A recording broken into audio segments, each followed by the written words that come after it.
Rule 144, what you need to know. If you have tried to remove restrictions on stock you own, you might have heard about Rule 144. This is an exemption that allows for the resale of unregistered securities in the public stock market. Let's say that you are an investor and you have had your securities for more than 6 months. Therefore, you want to remove the restrictions on your shares. How do you do that? You need to meet a number of conditions before you can sell restricted or control securities on the stock market.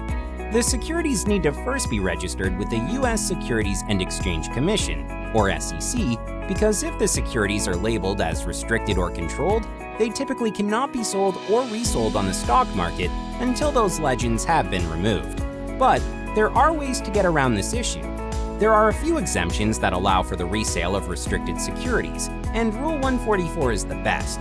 Rule 144 is important because, as a shareholder, investor, or small business owner, it allows you to remove the restrictions in just a few easy steps without having to register the securities.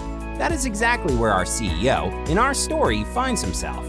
He received some of his shares as part of an employee benefits package, and then received more shares when his company went through a merger with another company. Now he owns restricted, controlled securities and wants to remove the restrictions on them. So, who does SEC Rule 144 apply to? This rule applies to both insiders and non-insiders, also known as affiliates and non-affiliates of the company. Since the CEO is an insider, for him to sell his restricted shares, several conditions need to be met, including holding his securities for a set length of time, which is usually 6 months. There needs to be current information about the issuing company that is made publicly available before the sale.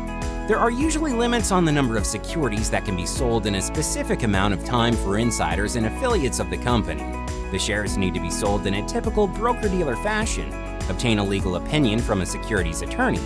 A Form 144 notice needs to be filed with the SEC if our investor sells more than 5,000 shares for $50,000 in a 3-month period. The CEO fulfills all of these conditions and is able to sell his shares using a typical transaction on the public stock market. If you would like to learn more about our transfer agent services at Colonial Stock Transfer, we would be happy to help.